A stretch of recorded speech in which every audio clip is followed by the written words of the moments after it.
여러분 반갑습니다. 추울 때나 더울 때나 비가 오나 눈이 오나 이 자리를 지키시는 여러분께 경의를 표합니다. 하나님께서 기뻐하실 줄로 믿습니다. 국민들이 박수를 보낼 줄로 믿습니다. 한국교회 전체가 여러분의 성의와 노고에 치아드립니다. 저는 간단하게 좀 한 15분 이내로 말씀을 드리겠습니다.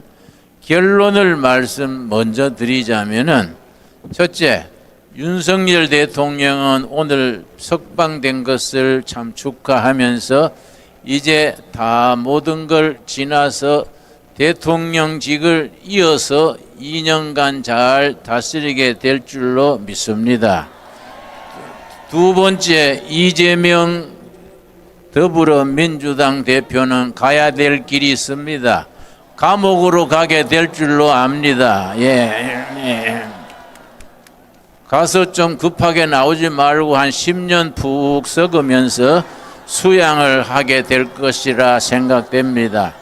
세 번째는 윤석열 대통령께서 2년을 잘 마무리하시고 그 다음 새로운 대통령, 우리 국민의힘 후보, 더불어민주당 후보가 선거 부정 없이 잘 선거를 치러서 뽑히는 대통령이 다음번에는 통일한국으로까지 이어지게 될 줄로 믿습니다.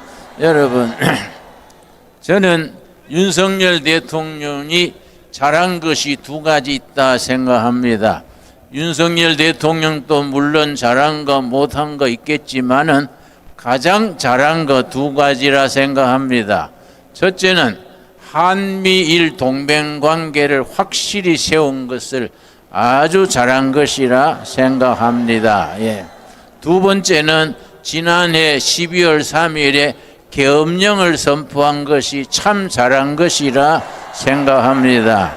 저는 처음에는 긴가민가 해서 요즘 같은 태평시대에 뭔 계엄령인가 그렇게 아주 고개를 갸우뚱하고 왜 그렇게 했을까 별로 처음에는 찬성하지 않았습니다. 그러나 탄핵 정국이 이어지면서 하루하루 지나는 동안에 계엄령을 안 했으면 이 나라가 큰일 날 뻔했구나, 내가 그걸 깨달아 가고 있습니다. 마치 뜨거운 물속의 개구리처럼 이 나라가 우리도 모르는 사이에 서서히 이상한 나라로 변질될 수 있는 위기에 그걸 자각하고 계엄령을 내린 점에 대해서 참 잘한 것이다 생각을 합니다. 여러분, 그래서 우리나라의 위기에 가장 중요한 첫째가 선거 부정입니다. 여러분, 선거관리위원회를 바짝 들어다가 서해안 바다에 던져버려야 됩니다. 아주 선거관리위원회 아주 골 때리는 사람들입니다. 이번에 다시 이 나라가 바로 서려면은 선거관리위원회부터 폐지 개혁해서 새롭게 해야 됩니다. 여러분, 실예를 들겠습니다. 어떤 사람들은 그럽니다. 요즘 같은 세상에 선거 부정이 어디에 있냐? 매스컴에서도 그렇게 선동을 하고 그렇게 믿는 시민들이 많습니다. 나는 경기도 동두천에 살고 있습니다. 동두천 옆에 파주시가 있습니다. 파주시 진동면의 경우에 진동면 투표자 가능수가 144명인데 실제 투표했는 사람은 123명이랬습니다. 그런데 투표 결과는 181명이 나왔습니다. 여러분, 그러니까 58명은 도깨비가 투표했는가, 무슨 귀신이 투표했는가, 그건 정말로 뚜렷한 팩트입니다. 팩트. 부정선거는 팩트입니다. 두 번째로 이 사전투표, 이 사전선거, 이거 참 골치 아픈 겁니다. 앞으로 선거법이 개정되면은 사전선거 이거를 없애야 될 줄로 압니다. 여러분, 파주시 진동면의 경우에 사전투표한 사람은 44명이랬습니다. 진동면 경우에 사전 투표는 44명 했는데 표는 몇 표가 나왔느냐? 114명 표가 나왔습니다. 그럼 70명이 어디서 나타났습니까? 이거는 사실입니다. 사실. 그리고 파주시에 100세 이상이 70명 투표한 걸로 나오는데 여러분 153세가 투표한 걸로 나왔습니다. 여러분 197세가 투표한 걸로 나왔습니다. 희한한 일이지요. 197세면은 1823년에 태어난 사람이 투표한 것으로 그렇게 드러났습니다. 정말로 희한한 일 아닙니까? 이런 걸 우리가 제도적으로 완전히 바로 잡아 나가야 됩니다. 여러분, 우리가 새로운 시대를 위해서 반드시 짚고 넘어가야 될 일이 중국과의 관계입니다. 여러분, 지난번 3월 1일 날 우리가 이 탄핵 반대 시위를 하는데 한쪽 모퉁이에는 반대 지지 시위를 했습니다. 내가 지나치면서 들어가 보니까 절반은 중국서 말을 하는 것 같아요. 그래서 내가 옆에 가서 니하오 그랬더니 비실비실 피해버리더라고요. 중국이 한국에 왜 그래 관심이 많습니까? 중국은요, 한국을 자기들의 무슨 위성 국가처럼 만들려는 아주 못된 생각을 하고 있습니다. 여러분, 시진핑이 미국 가가지고 미국 대통령을 만나서 하는 말이 코리아는 옛날부터 자기들의 속국이었다. 그러니까 미국이 손대지 마라. 그런 식으로 말했습니다. 여러분, 좀 나쁜 말로 하자면 뒤질라고 작정한 소리지요. 어떻게 코리아가 중국의 속국이었습니까? 여러분, 서대문에 독립문이 있습니다. 여러분, 독립문이 일본에 대한 독립으로 세운 게 아닙니다. 중국에 대해서 독립문으로 세워진 겁니다.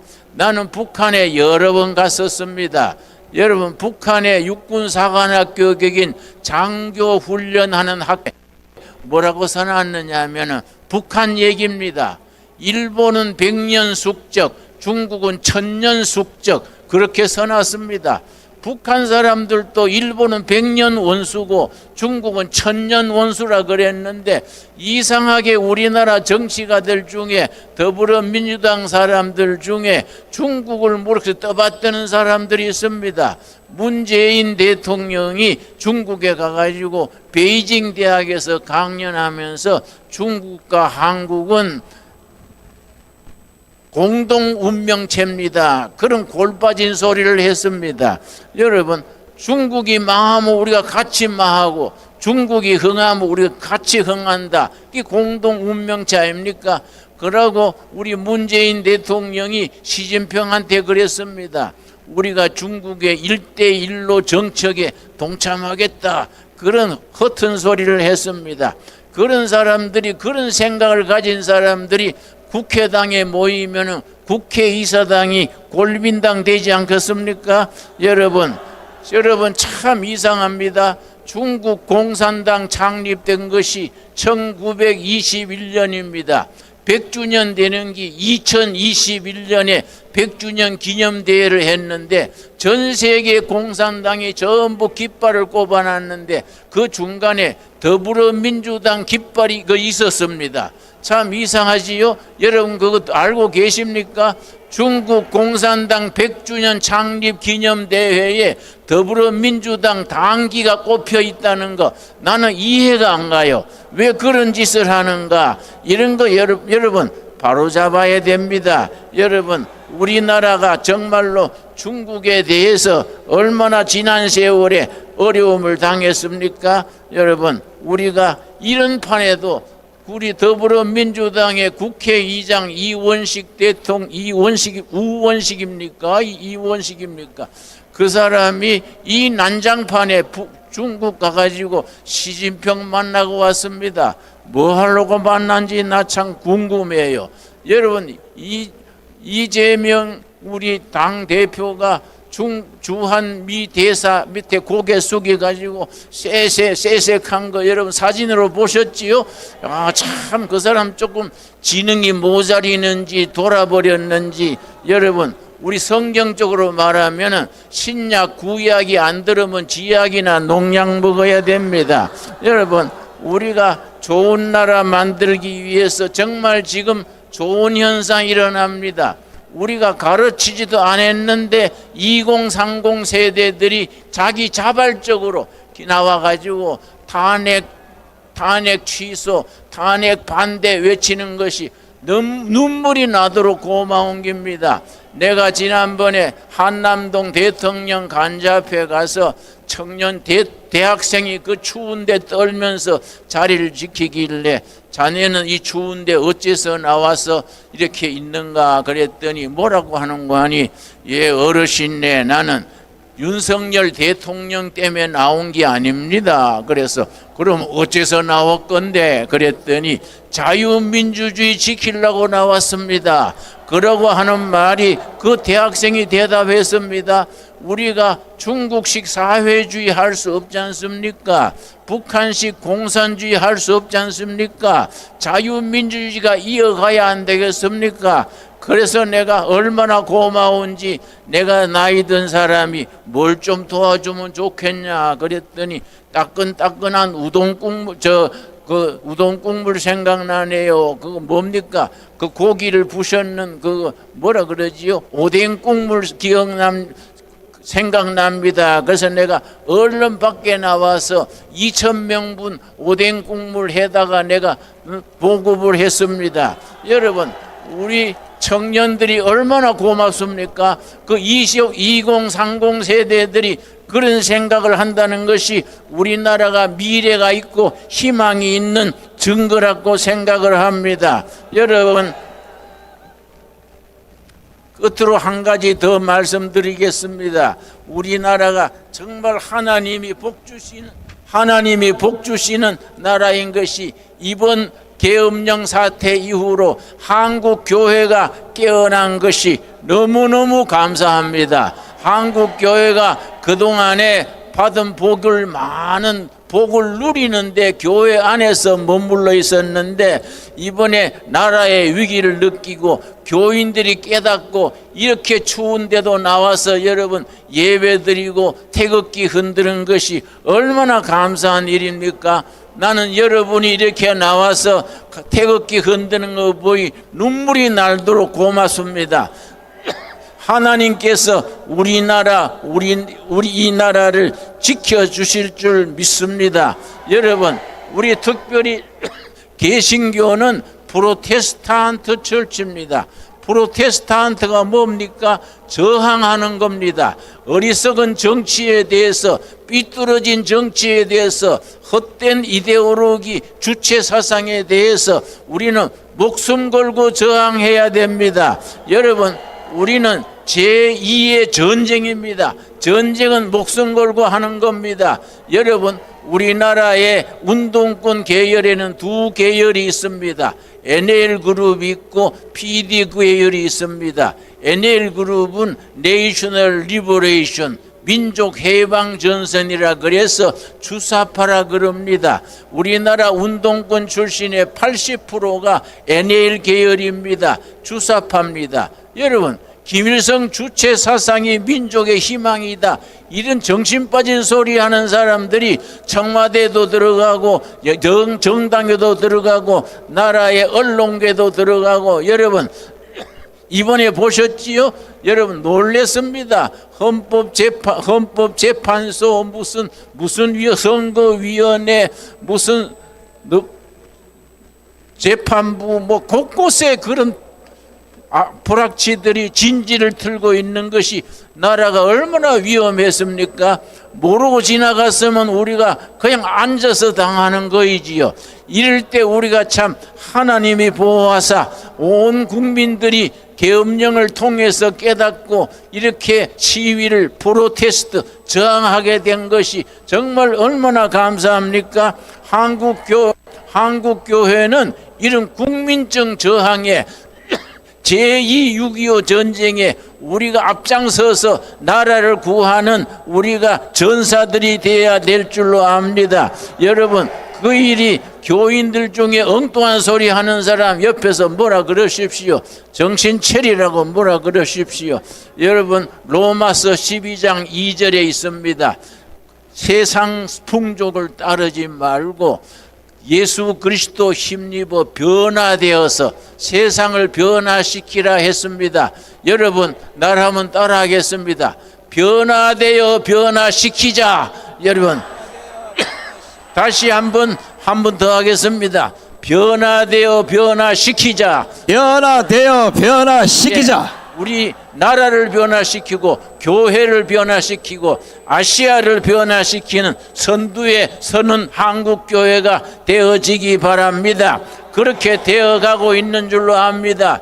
내가 독일의 끝으로 한마디만 더 하겠습니다. 내가 독일에 갔을 때 훔보르트 대학의 입구에 칼 막스의 유명한 말이 새겨 있었습니다.